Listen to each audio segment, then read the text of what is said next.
bakunzi bikiganiro cy'ijambo ry'umunsi, reka ndabaramutse mbifurize umunsi mwiza w'amahirwe. Uyu munsi ubabera umunsi w'umugisha. Ndafite ijambo rigufi ku buzima bwanyu nivuga ngo Imana iguhuze n'umuntu ukeneye guhura nawe mu buzima. Imana iguhuze n'umuntu ukeneye guhura nawe. Hari igihe Imana iguhuza n'umuntu ugasanga mu by'ukuri avuga ngo Mana ndagushimiye ko uyu muntu wamushize mu nzira yanje, ndagushimiye ko uyu muntu wamushize mu nzira yanje. Ndakwifurije ngo Imana iguhuze n'umuntu ukeneye guhura nawe. Haleluya. Hari ibyo wifuza, hari umuntu ukeneye. Bene data, umuntu hano kugira ngo ndoke icyo ndonko no munsi. Hariho umuntu nkeneye. Hariho umuntu nkeneye. Ndagusengeye ngo nawe Imana iguhuze n'uwo muntu. Reka dusome mu gitabo cy'Abami igice cya 5 umurongo wa mbere. Mwumve rino jambo. Namani umugabisha w'ingabo z'umwami w'Isiriya yaratonye kuri shebuja, kandi yari umunyacubahiro kuko ari we uhoraho yareha inganje yatuma Abasiriya banesha. Yari umuhizi w'inkomezi ariko yari umunyamibembe. Bavuze hejuru, yari umunyacubahiro, Imana yamuha kunesha, yatuma Abasiriya banesha ariko yari umunyamibembe. Umurongo ukurikira. Kandi Abasiriya bari baragiye kunyaga mu bitero muko kunyaga, banyaga umwigeme mutoya mu gihugu cy'Abisiraheli. Araheza acororokera muka Namani. Bukeya bariya inabuja ati ishomba databuja. Akaja kuvugishwa n'Imana Abayisamariya. Yo mukiziyo iyo mibembe yiwe. Nuko Namani aja kubarira shebuja ati umwigeme yavuye mu gihugu cy'Abisiriya yavuze atya gutya. Bavandimwe, Namani yari afite byose, ariko Namani ariyo connection yakeneye. Agakobwa gato banyaze kinyagano gatashe mu rugo rwiwe, kafashe umugore we ngo aramwitegereza, abona ko Namani arwaye. Abwira nyirabuja ngo uyu databuja yoje iwacu i Samariya, hariyo umuntu wamukiza iyi mibembe. Haleluya. Bene data, Namani mu cyubahiro yari afise, mu bushobozi yari afise ibibembe. Kugira ngo akiri iyo mibembe nuko hariho umuntu wamukonekise na hari agakobwa karamubwiye. Uyu mugore abwira umugabo wiwe, abwira sebuja, aramubwira ngo bambwiye gutya. Aramubwira ngo birakunda birashoboka, iyi mibembe ishobora gukira. Aramubwira ngo ndakwandikiye genda. Ashitse i Yerusalemu, umwami waho agira ikibazo.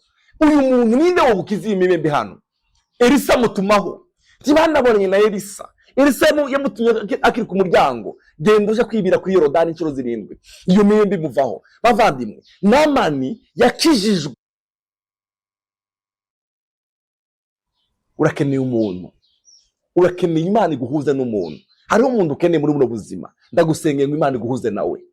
Hari igihe uhura n'umuntu akaguha orientation nziza, ariko kandi ndagusengeye ngo Imana ikurinda abantu babi. Hari igihe umuntu uhura n'umuntu mubi akagukuramo Imana, ari ubwira abagenzi babi. Ariko ndakwifurije ngo Imana iguhuze umuntu mwiza mu buzima. Haleluya. Ndakwifurije guhura n'umuntu muzima mu buzima bwawe.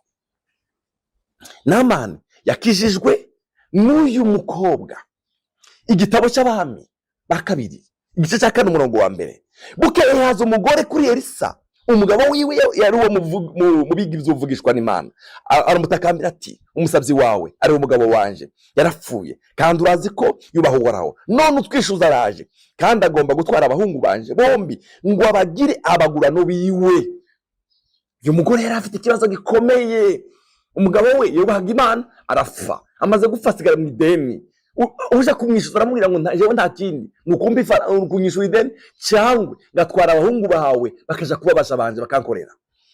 Elisa aramubaza ati none no gukorera iki? Ndakubaza nti ico ufite niki muhira? Nawe ati umusabyi wawe ntacyo mfise imuhira atarutwazwa tutuvuta twaerayo.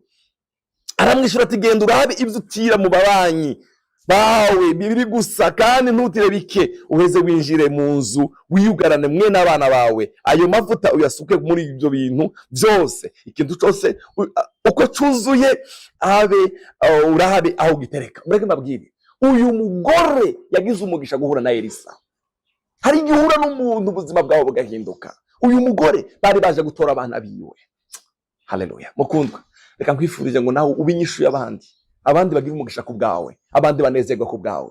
Abibwiye Elisa yari umukozi w'Imana, aramubwira ngo ufite iki? Mfite utuvuta twa elayo, genda utire ibintu kandi tutire bikeya. Uyu mugore bari baje gutwara abana be, munumve neza, ngo baje kuba abagurano. Ariko mu gitondo kimwe yabaye umugwiza atunga amavuta, karite yose ikaza kurangura amavuta iwe.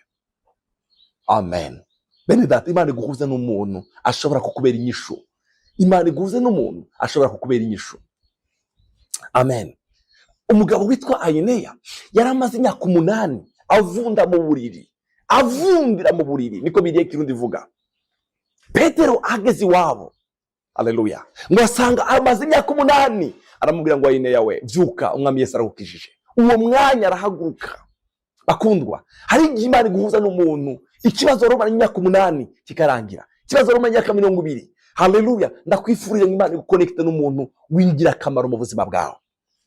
Petero na Yohana bagiye gusenga mu gice cya 3 cyakozwe n'intumwa, bagiye gusenga basanga umuntu yaramaze imyaka aho kwirembo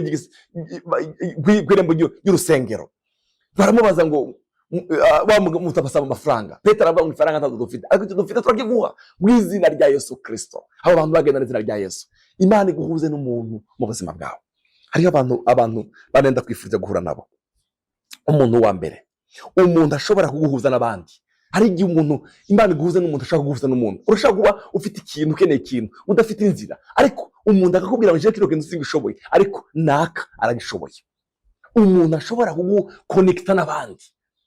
Haleluya. Imana iguhuza n'aba bantu. Umuntu wa kabiri, Imana iguconnecta n'umuntu afite ingabire, impano. Hari igihe umunyempano, ingabire ishobora gukiza ubuzima bwawe. Hari igihe rino jambo ndiko ndavuga ndiko ndakoresha impano Imana yampaye ishobora gutabara ubuzima bwawe. Haleluya. Ingabire ni ikintu gikomeye cyane. Imana iguhuze n'umuntu afite ingabire, ariko ushobora n'umuntu wabuze ikintu gukora, ugahura n'umuntu afite ingabire, ugasanga ubuzima bwawe burahindutse. Imana iguhuze n'umuntu afite ingabire kuri icyo kintu wifuza. Haleluya. Ikintu cya gatatu, Imana iguhuze n'umuntu afite influence. Harashaka guhura n'umuntu afite influence ku kintu kanaka, ugasanga uronkeyemo inyishu yawe. Umuntu wakanukeneye guhura nawe ni umuntu ashobora kugufasha umutwaro mu gusenga, mu kukuba hafi, mu kujana izina ryawe ku Mana. Uyu muntu arakenewe. Uyu muntu Mose yari afise Aroni na Huri. Uyu muntu uramukeneye guhura n'umuntu ashobora kugufasha umutwaro wawe mu gihe wabaye, akababarana nawe mu gihe yaje gusenga, agasengana nawe, akagusengera. Imana iguhuze n'abantu. Uyu muntu arakeneye cyane guhura nawe. Yesu akugirire neza, agushoboze guhura n'uyu muntu. Umva ndakubwira ikindi kintu rero, Imana niguhuza n'uyu muntu, uzitwararike, uzosaba Imana iguheze ubwenge bwo kubana nawe. Cyambo rya mbere, Imana iguha ubwenge bwo kubana nawe. Icya kabiri, umusengere wewe. Imana iguhuza n'uyu muntu, umusengere, witwararika kumusengera ku Mana. Ikindi, ubere maso iyo connection. Hari igihe Imana ishobora guhuza n'umuntu kubera kutaba maso cyangwa kubera imyifato, ugasanga biranze. Ndakwifurije guhura n'uyu muntu mu buzima bwawe. Imana iguhuze n'umuntu w'umumaro mu buzima bwawe. Muri uyu munsi Imana iguhuze n'umuntu ukeneye guhura nawe. Haleluya. Mu kazi kawe, muri business yawe, Imana iguhuze n'umuntu. Hari igihe Imana iguhuza n'umuntu, ubuzima bwawe bugahinduka. Yesu aguheze umugisha kandi akugirire neza, aguhuze n'uyu muntu. Urakoze. Dusengane nawe. Data, mu izina rya Kristo Yesu. Namani mu cyubahiro yari afise, mu bubasha bwose yari afise, mugabo yari umunyamibembe, yatabawe n'agakobwa kamubwiye amakuru. Haleluya. Uyu muntu uri kurankurikirana Mwami, umuhuze n'umuntu mu buzima bwe. Hari igihe tuba dukeneye abantu mu buzima bwacu Mwami, ndamusengeye ngo umuhuze n'uyu muntu. Uyu mugore bari baje kwishuza, iyo ataza guhura na Elisa yari afite ikibazo gikomeye. Yahuye na Elisa, ubuzima bwe burahinduka. Ndasenze ngo mu izina ry'umukunzi wa Yesu Kristo, uyu muntu umukorere igitangaza. Uyu muntu umukorere igitangaza. Umuhuze n'umuntu yifuza guhura nawe mu buzima. Mana, hari abantu bahuye n'abantu, ubuzima bwabo bwarahindutse. Urakoze cyane. Icubara kibi cawe mu izina rya Kristo Yesu. Amen. Umwami Yesu aguhuze n'umuntu w'umumaro mu buzima bwawe.